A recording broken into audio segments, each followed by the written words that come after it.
When you first learn HTML, I want you to think of HTML as a document language. Everything that you would do in Google Docs or in Microsoft Word or any other word editor, I want you to think about, how do I do that in HTML and how do I do that in CSS? Take a look at this website over here. I've got a website on penguins. We have a heading up here. We have a paragraph. We've got a paragraph bullet points, and we have an image, all things that you would find in a document or in a Google Doc or a Word document or whichever.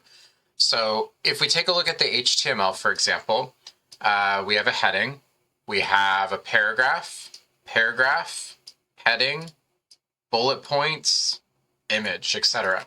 When you're first starting out, if you learn these things that you could use to create a blog post or an article or something like that, I think you'll just have a much better time in general. Let's take a look deeper at the HTML. This whole thing is one HTML element. The tags is an H1. This is what it is. An H1 represents a section heading. So you'd begin the H1 and then you end it by doing /H1, whatever you're trying to end. A paragraph is a P tag. So you begin P, write out your paragraph, and then you come in here and do /P and you end it. And this is how all of these tags pretty much are going to work, with some exceptions. The tags can be inside of other ones. So for example, let's take these bullet points that we've got. So we're doing a unordered list, and it actually ends here. Inside of there, we've got an LI, which is a list item. And then we've got another LI here for this thing and for this thing. Images are one of the exceptions where you don't do /image at the end. You can just do image. And in here, you put in a source, like where you want this image to come from. And then some alt text as far as like what the image actually is. Probably a better word for this would be like picture of penguins. But anyway, it's just something to describe the image in general. How do we actually style all of this? Well, this is where we need CSS. And we have a separate file here, style.css. And for our heading one, right, with this thing, or all heading ones, we're going to just say this is how we want them styled. We want it to have a font size of this. This is the text color. We have a border at the bottom, just the bottom of it. So you see this really like line right here. I could change this if I want to do like 20 pixels.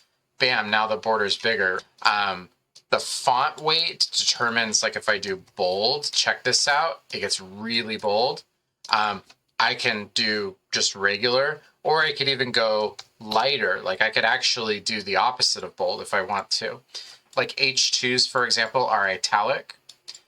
The reason I show you all this is because everything that you would expect out of like Microsoft Word or Google Docs in, how do I change the text color? Or how do I make it bold? How do I make it italic?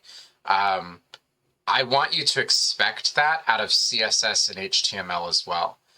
There are equivalent styles for all of that. Line height, for example, is how big a single line is. So I have a bunch of paragraphs down here. I'm going to change the line height to 1 EM. Look at that. Okay, yeah, now the lines are really condensed, right? But let's say that we want to double space them. So I'll say 2 EM instead. Now there's spacing in between each one of them. And we'll do 3 EM, we'll triple space it. And yeah, now there's plenty of space. I'm going to come in here and I'm going to bring this text indent into here. Now that we have the text indent in here, take a look, we now have space in front of the paragraphs. I have Visual Studio Code open to an empty folder. Create a new file called index.html. Index is a convention for sort of like the home page of something, or sort of the main page of a category or of your website, or just the whole website in general. You can actually name this whatever you want. You can say index.html or about.html, contact.html, etc. Just has to have .html at the end of it. And then from here, let's go ahead and we'll say styles.css.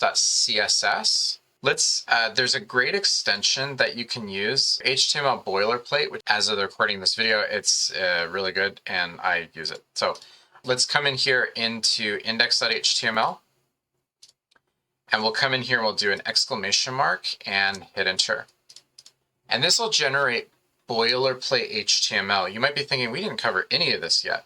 That's totally fine. In fact, if you're in an assignment or you're taking a class on HTML, they're likely going to give you all of this.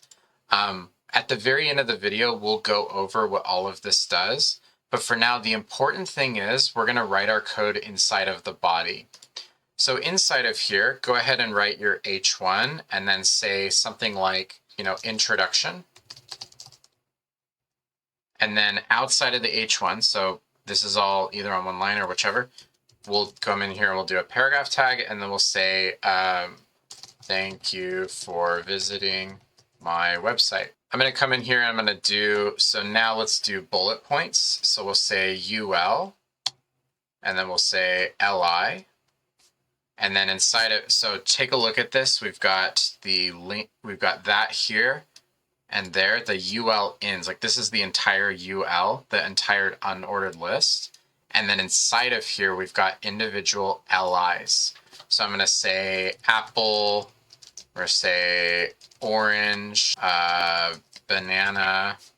So each one of these is a list item. Begin your tag, and then write your stuff in there, and then end your tag. For images, what I'm going to do, I'm on Wikipedia. I'm going to go ahead and search up cat. And I'm going to go ahead and click on this cat picture. Okay, cool. That's awesome in all his glory. And then let's come in here and we will right click or control click on Mac and we'll do copy image link. It may also be copy image address. From here, what we're going to do is we'll jump into our HTML and we'll do img src. You can hit enter, it'll do it equals and then quotes and paste the link in there. We also want to do some alt text. This is useful for if somebody has like a screen reader or if the image doesn't load. We'll come in here, we'll do alt equals, and we'll say picture of cat. And then end off your tag by doing an ending arrow here. The image tag is one of the only ones that doesn't actually need an ending tag. It doesn't need a /img like these ones do. To run it, you can either open up this file and have it do that, or let's go to our extensions and we'll go ahead and search up an extension called Live Server.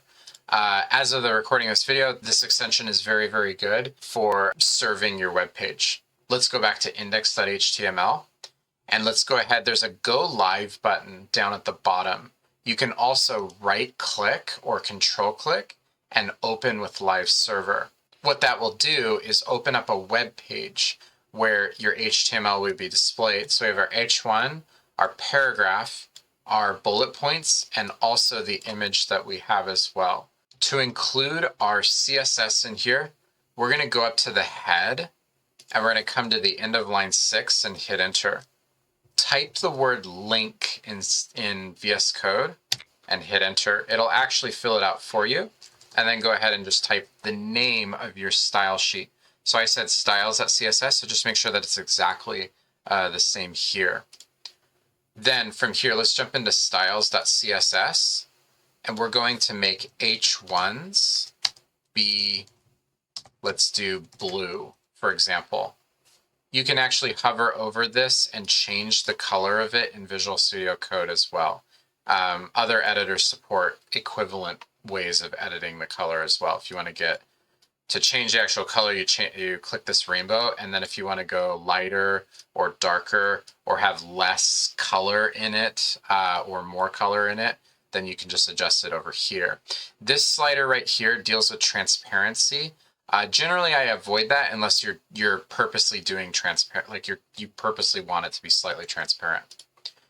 Let's also make the entire body have a background color of aqua. You can start with a color and then you can adjust it from there. You don't actually have to do that. Sometimes I just type red and then I go from there with it.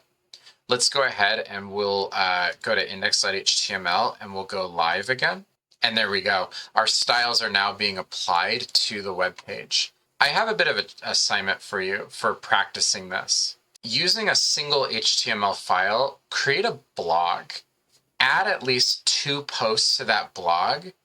Each post should have a heading, should have like an H1, but if you want to go advanced and do H2s and stuff, you absolutely can do that. Each post should have a paragraph tag or more inside of it. I want you to add bullet points to one post. I want you to add an image to one post. And I also want you to use CSS as well. As you're going through this video, if you're probably thinking, how do I make something bold, or how do I change the color of something? You can certainly watch this video, but I actually want you to Google it. I want you to get familiar with searching up online. How do I do bullet points with HTML? How do I do an image with HTML? So let's go ahead and explain the rest of this file. So as I mentioned, our HTML file has a bunch of other things inside of it. And I'll go over them briefly, but again, don't feel like you have to know these. Just, I would include them in your in each one of the HTML files that you have. So let's go ahead and we'll cover these real quick. This right here tells what version of HTML that you're using, and it goes up at the very top. This just means that we're using the latest. So for now, we're using HTML5. The HTML tag in itself ends here. So actually, all of this is inside of the HTML tag. It like begins there, it ends there. And then the HTML tag has a language that you're using on the page. I've set it to English, and there's different codes for each language. You can further specify a country code by saying like English US for, American English, or English GB for, English Great Britain, right? You can further, specify other ones like French. And I want to show you what this does. So if I come in here and I do this, check this out. My browser literally thinks that this web page is now French, and it's asking me if I want to translate it. Browsers are actually quite smart, and sometimes they can translate it anyway. Or they may look at this and kind of think, okay, they're saying it's in English, but maybe it's not. But anyway, let's go to the next part. So this part right here says that you're using UTF-8 characters, which allows you to have access to a whole bunch of other characters other than just like Latin alphabet, such as like A, B, C, D, E, or numbers or basic symbols. It allows you to use characters such as Japanese kanji or emojis. Now, a lot of browsers are going to probably do this anyway, even if you don't specify it, but it's just good for compatibility purposes to have that. Basically what this does is this makes it so that mobile devices that may have very dense pixelated screens will display more correctly. If you don't have this, you might notice on your iPhone or Android phone that the web pages may actually look very small, and that's because the screens are just so high DPI, like they have so many pixels per inch. And so because of that, on devices that support it, it can actually scale based on the actual size of the device as opposed to the pixels. There's a lot more to this, but just know that this in general makes it so that mobile devices scale better. This is the name of the tab. So if I come in here and check this out, it says document up here. So if I come in here and I change this to cat, it will come in here, and now the name of the tab is cat. Finally, as we covered earlier, this is the link tag, which links our CSS. The head, as you could probably see, is a bunch of sort of settings about the entire page. And then the body is your actual content of the page, like what is actually on the page. Thank you so much for watching this video. I hope that this gets you started, and I would look at HTML as a document language. I think you'll just have a better time initially starting off with learning HTML. In the next video, we're going to get a little bit more interactive, and we're going to cover buttons and input fields. But without further ado, thank you so much, and I hope you have a good rest of your day.